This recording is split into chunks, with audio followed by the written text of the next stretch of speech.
నమస్తే, welcome to frankly with Telakapalli. సమకాలీన రాజకీయ అంశాలు, లేటెస్ట్ పొలిటికల్ అప్డేట్స్ అందించడానికి మనతో పాటుగా సీనియర్ సంపాదకులు తెలకపల్లి రవి గారు సిద్ధంగా ఉన్నారు. రవి గారు నమస్తే సార్. నమస్తే Varma. Sir, Pak versus India జరుగుతున్న పరిణామాలు ఏదైతే ఉగ్రమోకులు అమాయకమైన ప్రజలను బలిగొన్న దగ్గర నుంచి భారతదేశం ఈసారి ఇంకా పూర్తి స్థాయిలో పంజా విసిరాల్సిన అవసరం ఉంది.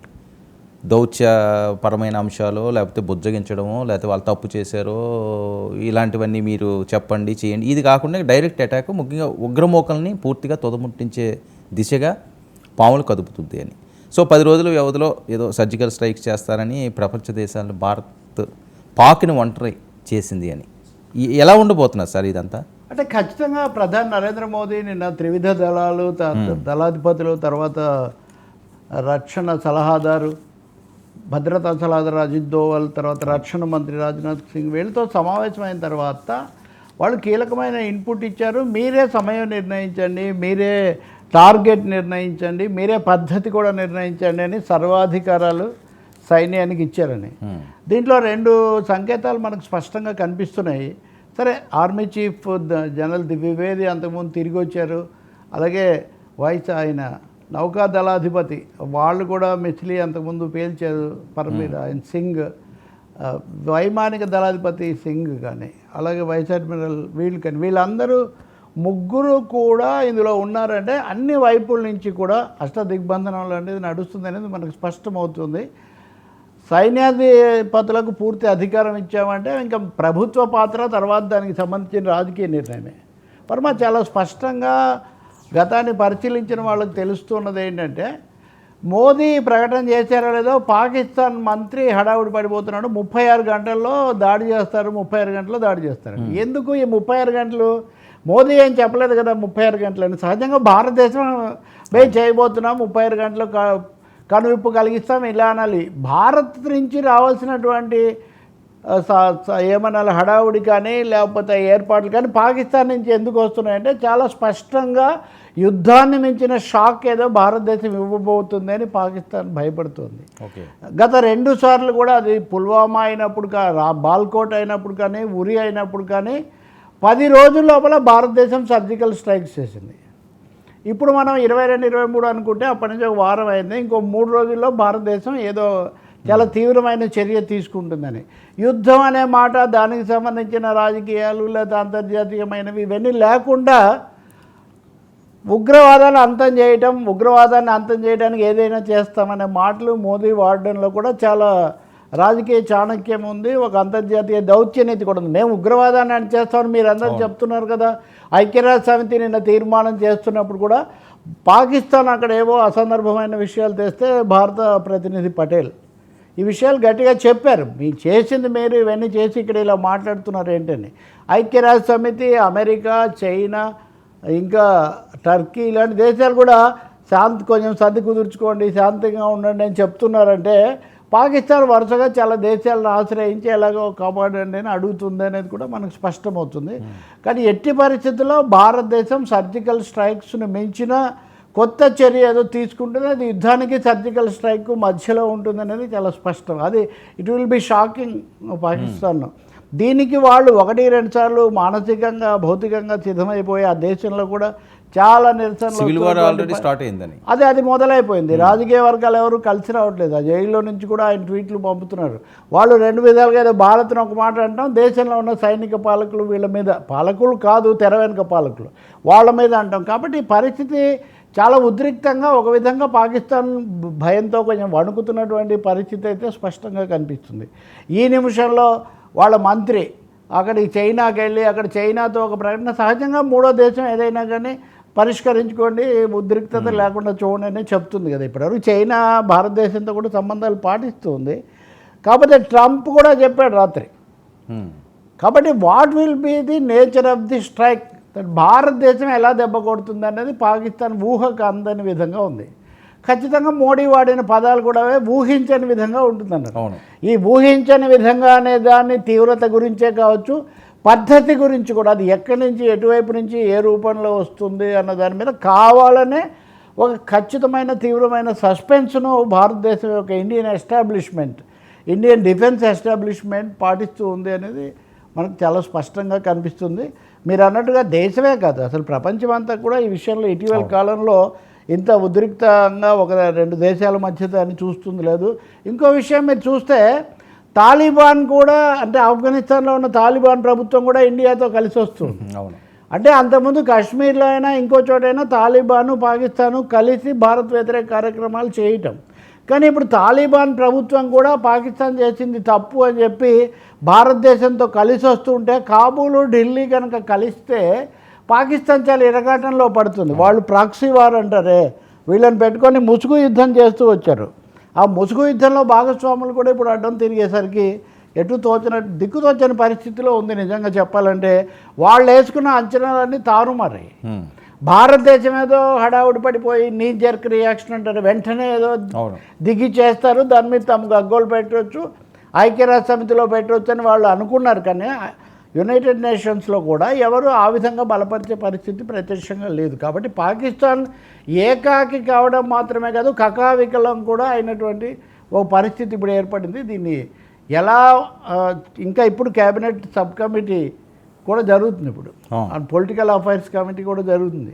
ఇది అయిన తర్వాత రాజకీయ సంకేతాలు అవి తీసుకోవడం జరుగుతుంది. ఒకటైతే చాలా స్పష్టం, భారత ప్రభుత్వం ఆచితూచి చాలా తీవ్రమైన దెబ్బ కొట్టాలని చూస్తుంది. తొందరపాటుతో రాజకీయంగా దేశంలో వచ్చిన స్పందనలు వీటిని దృష్టిలో పెట్టుకొని కాకుండా, ఎందుకంటే రకరకాల శక్తులు ఉన్నాయి కాబట్టి. అందుకని చాలా కీలకమైన, బహుశా ఇది 3 యుద్ధాలు చూసినటువంటి 4 యుద్ధాలు చూసినటువంటి దేశానికి ఇది ఒక సరికొత్త పాఠంగా, సరికొత్త ఘట్టంగా ఇది మిగిలిపోతుంది అనేది చాలా స్పష్టంగా కనిపిస్తుంది. ఇంకా మిగిలినవన్నీ వీసాలు రద్దు చేయటం అనండి, ఇట్లాంటి వాటి అన్నింటిలో కూడా చాలా తీవ్ర పర్యవసానాలుగా ఉన్నాయి. పాకిస్తానీలు చాలామంది వెనక్కి వెళ్ళడానికి సిద్ధపడని పరిస్థితి కూడా అక్కడ కనిపిస్తుంది. ఇప్పటికీ ఒక 800 మంది వెళ్ళిపోయినప్పటికీ అనేక మంది ఏదో ఒక విధంగా ఆపండి అని.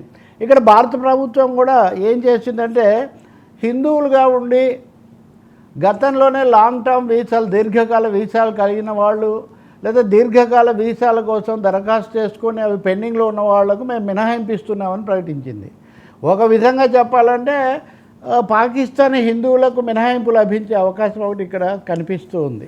ఓకే, అక్కడ ముస్లిమ్స్లో కూడా చూడాలంటే ముసాద్దర్ అని ఉన్నాడు, మీరు చూసే ఉంటారు కదా శ్రీనగర్లో. అతను గతంలో 2020లో ప్రాణాలు అర్పించిన వ్యక్తి. అతన్ని పంపించేస్తున్నారని దేశంలో ఒక ఇది వస్తే ప్రత్యేకించి కాశ్మీర్ పోలీసులు ప్రకటించారు, మేము అతన్ని పంపించడం లేదు, ఈ వార్తలు పొరపాటు అని. అంటే దేశంతో పాటు నిలబడినటువంటి వీళ్ళకు కూడా మేము కొంత మినహాయింపు అంటే ఒక విస్తృతమైన కోణంలో వెళ్తామని చెప్తున్నారు. అందుకని ఈ 2-3 చర్యలు కూడా చాలా హడలు కొడుతున్నటువంటి పరిస్థితి కనిపిస్తుంది.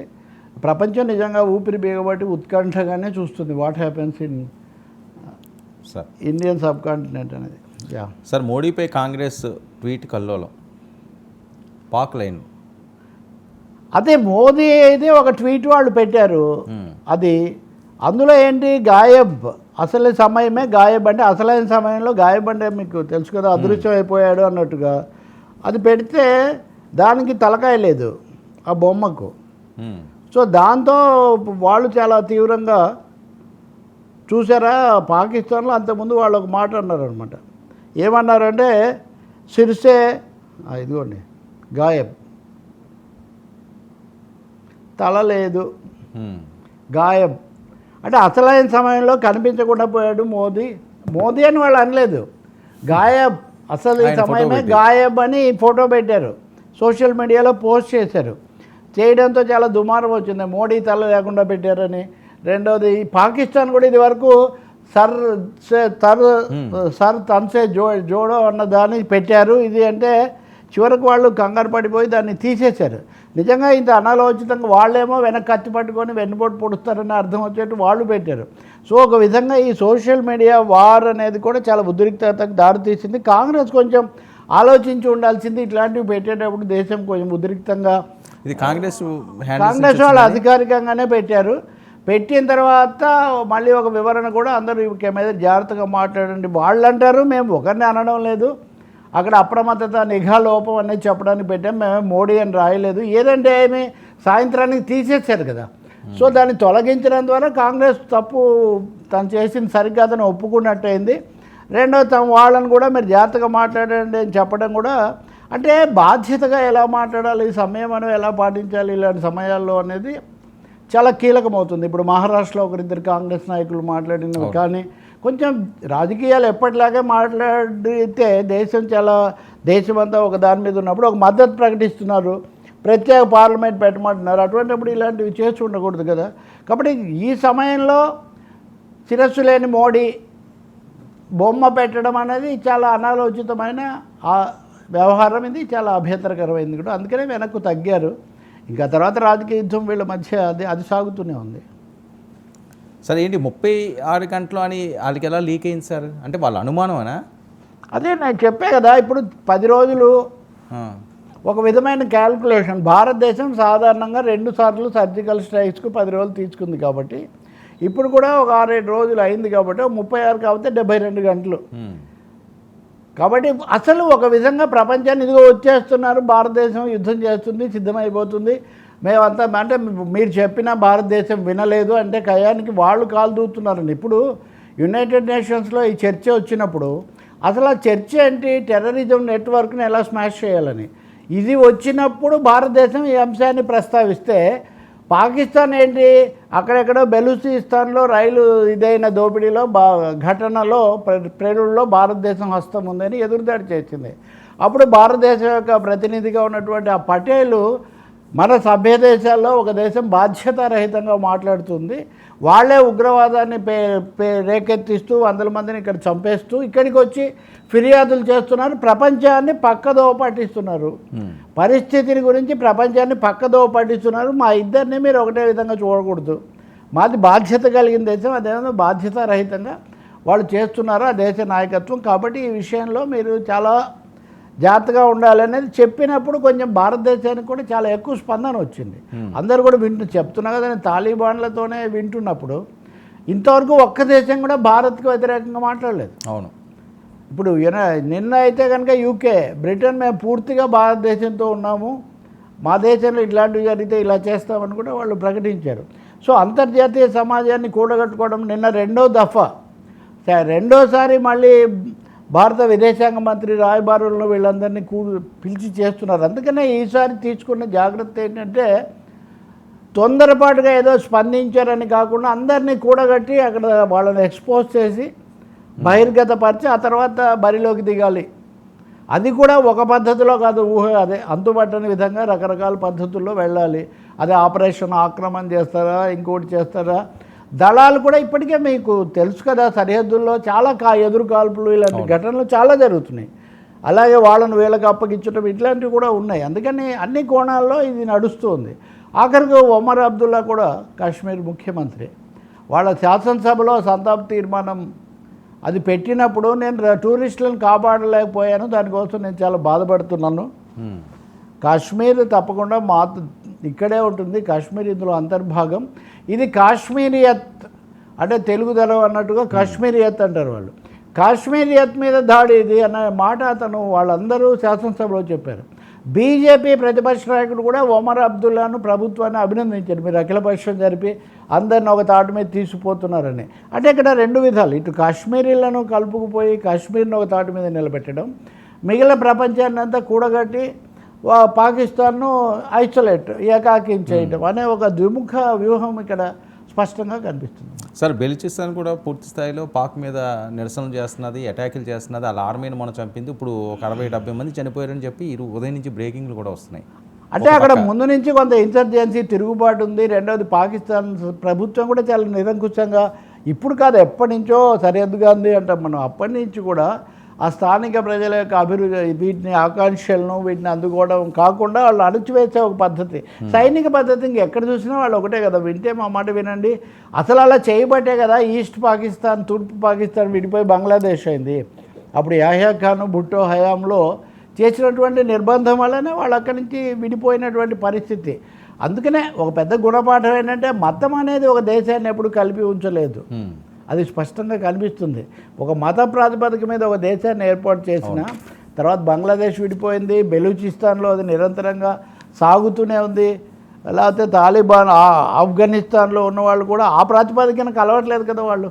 అలా కలిసేటైతే ఇప్పుడు మటుకు తాజాగా టర్కీని, సౌదీ అరేబియాను కొంచెం దగ్గర చేసుకోవడానికి పాకిస్తాన్ తీవ్ర ప్రయత్నం చేస్తుంటే ఒక టర్కీ వాళ్ళు మటుకు వచ్చారు ఎక్స్పర్ట్స్ అని చెప్తున్నారు. వచ్చి మళ్ళీ వాళ్ళు కూడా వెనక్కి వెళ్ళిపోయారని చెప్పి బలపరిచారు.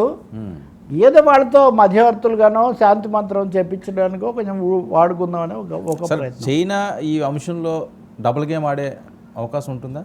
చైనా విషయంలో ఒకటి చాలా స్పష్టంగా చెప్పొచ్చు అండి. చాలా సందేహాలు ఉన్నాయి, చాలా వ్యాఖ్యలు కూడా వినిపిస్తుంటాయి.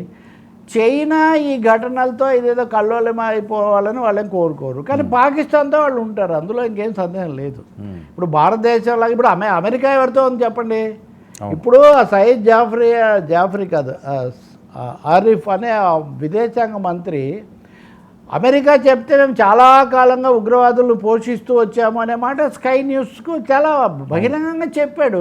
ఇప్పుడు భారతదేశ రాయబారి ఐక్యరాజ్య సమితిలో ఆ అంశాన్ని రెఫర్ చేశాడు, ఆసిఫ్ అతని పేరు, దాన్ని రెఫర్ చేశాడు, కానీ ఈ రెండో భాగం చెప్పలేదు. సో అమెరికా చైనాలు రెండింటికి పాకిస్తాన్తో స్నేహం ఉంది.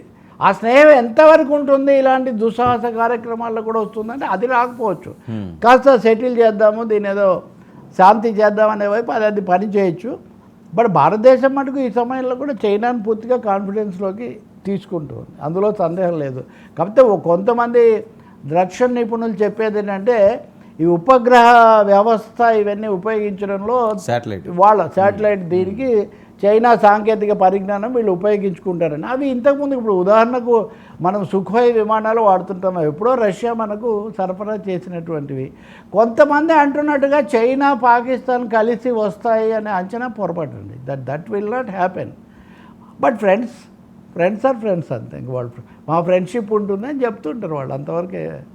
ఎందుకంటే చైనాకు ఒక లక్షణం ఉంది ముందు నుంచి కూడా, వాళ్ళు వేరే దేశాన్ని తమ నెత్తినేసుకోరు. రష్యా చేసేది ఆ పని, అమెరికా కూడా కోల్డ్ వార్ కాలంలో చేసేది. ఇప్పుడు ట్రంప్ వచ్చాక వాళ్ళు కూడా తగ్గుతున్నారు నెమ్మదిగా. కాబట్టి చైనా వేరే వాళ్ళ భారం మీద వేసుకోదు, వాళ్ళ రాజకీయ అవసరాలు వాళ్ళ దేశ ప్రయోజనాల కోసం వాళ్ళు చూస్తూ ఉంటారు. సార్ పాకిస్తాన్కి అంత ధైర్యం ఏంటి సార్? అసలు ఏమీ లేకుండా, ఎవరి సపోర్టు లేకుండా ధైర్యం ఉంది, బాధ్యత రాహిత్యం, రెండో సపోర్ట్ ఉంది. నేను ముందు నుంచి చెప్తున్నాను కదా, ఇప్పుడు రక్షణ మంత్రే చెప్తున్నాడు కదా, కొన్ని శక్తులు దాని వెనక ఉన్నాయి, నడిపించారు. మతపరమైన ప్రాతిపదిక మీద ఏర్పడింది. ఆ దేశంలో ఉన్న ధనస్వామ్య వర్గాలు, మతాధిపతులు వీళ్ళందరూ కూడా ఉన్నారు, వాళ్ళందరూ కూడా చేస్తూ ఉంటారు.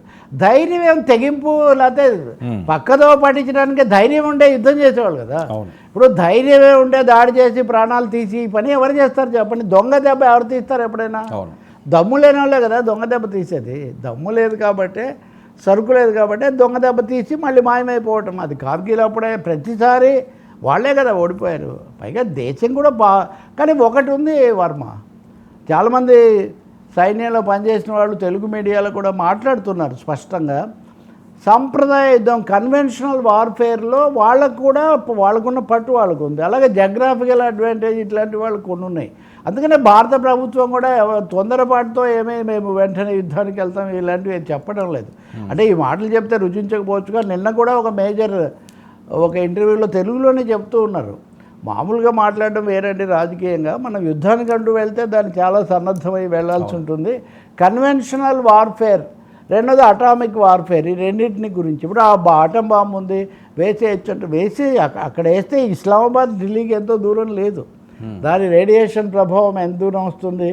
లేకపోతే కాబూల్లో ఎవరేం చేశారు, తాలిబాన్లకు ఏముంది, ఎంత పట్టు ఉంది, ఏం చేయలేదు కదా. రష్యా కూడా ఏదో వచ్చారు వెనక్కిపోయారు. కానీ అందువల్ల భారత పాకిస్తాన్ల మధ్య సాంప్రదాయ యుద్ధం జరిగితే ఆ విషయం సైన్య నిపుణులు ఇప్పుడు కూడా చెప్తున్నారు, అది జరుగుతుంది. కానీ అందుకే షాకింగ్, ఊహించని దెబ్బ అనేది వ్యూహాత్మకమైన మాట మోదీ చెప్తుంది. మామూలు లెక్కల ప్రకారం మీరు ఆలోచించకండి, ఆ లెక్క వేరు. ఈ సమయంలో మోదీ లెక్క వేరుగా ఉంది, భారత ప్రభుత్వం యొక్క లెక్క వేరుగా ఉంది, రాజకీయాలు కూడా అప్పటికిప్పటికి వేరుగా ఉన్నాయి. సో పాకిస్తాన్ ఒకవేళ ఎవరైనా తోసి వాళ్ళని ముందుకు నెట్టినా కానీ వాళ్ళు కనీసం తోయకుండానే పడిపోయే స్థితిలో ఉన్నారు వాళ్ళు. వార్ఫేర్ అంటారా, అది వేరు, అక్కడ మళ్ళీ పరిస్థితులు అవన్నీ వేరుగా ఉంటాయి. ఆ అక్కడి దాకా తీసిపోకుండా ఇంకొకటి కూడా వర్మ, దౌత్య నీతిలో కానీ యుద్ధ నీతిలో కానీ ఎదుటివాడు కోరుకొని రగిలించినప్పుడు రంగంలోకి దిగటం నీతి కాదు. అది మీరు సిద్ధమై మీరు దానికి అదిగా ఉంటే అప్పుడు ఆ పరిస్థితి వేరు. యుద్ధాలు ఏది సైన్యాలు సిద్ధంగా ఉన్నాయన్నది వేరే మాట, అవి కాపాడుకోవడానికి డిఫెన్స్ అనే మాటకు తెలుగులో మనం రక్షణ అనే కదా వాడతాం. అందువల్ల తప్పకుండా గుణపాఠం చెప్తారు, ఊహించని విధంగా చెప్తారు. షాకింగ్, యుద్ధాన్ని మించిన షాక్ అంటున్నాను నేను. అందుకే చాలాసార్లు యుద్ధం కంటే కూడా షాకింగ్ థింగ్స్ చాలా ఉంటాయి. అది నీళ్ళ దగ్గర నుంచి జరుగుతుంది, ఆయుధాల నుంచి జరుగుతుంది, వీసాల నుంచి జరుగుతుంది, వాణిజ్యంలో జరుగుతుంది. ఇప్పుడు ఉదాహరణకు భారత ప్రతినిధి వర్గం IMF దగ్గరికి వెళ్ళి పాకిస్తాన్కి $9 బిలియన్ అప్పు ఇవ్వద్దు అని అడగడానికి వెళ్ళారు. ఇట్లాంటివి ఎప్పుడు జరగల. ఇది ఎకనామిక్గా కూడా ఆర్థిక దిగ్బంధనం కూడా చేయడానికి తన పలుకుబడిని ఉపయోగించడం లాంటివి ఇది వరకు జరగలేదు. ఇప్పుడు ఇవన్నీ కంటెస్ట్ చేస్తారు. ఎయిర్ స్పేస్ కూడా నేను బ్లాక్ చేశాను. ఎయిర్ స్పేస్ మీరు చూడండి, ఇండియా యొక్క మ్యాగ్నానిటిమిటీ అనండి, ఇదేనండి మన వరవడేది. ఇప్పుడు వాడు మోదీనే రాకుండా వేరే రూట్లో వచ్చాడు సౌదీ అరేబియా నుంచి. ఆ తర్వాత వాళ్ళు మూసేశారు గగనతలం. అయినా ఈరోజు వరకు భారతదేశం మూయలా. ఎందుకు అంటే అదే భారతదేశం యొక్క రాజనీతి అనండి, యుద్ధ నీతి అనండి, దీర్ఘకాల దృష్టి, ఒక పెద్ద దేశంగా బాధ్యత వహించే విషయాన్ని మూసేస్తారు. అది ఎన్నో రోజులు చేయరు. ఎందుకంటే వాడు మన విమానాలు రానివ్వకపోతే కూడా వాడికే నష్టం. అవును, అక్కడ ఉన్నదే అది. అవి కూడా మూసేస్తే ఏమవుతుంది? రెండోది మనం మూసేస్తే వాడు అసలు తట్టుకోలేడు, ఆర్థికంగా పెనుభారం అయిపోతుంది. బహుశా విమానాలు నేలకు దిగే పరిస్థితి కూడా వస్తుంది పాకిస్తాన్ నేలకు. సో ఇది ఆల్రౌండ్. యా.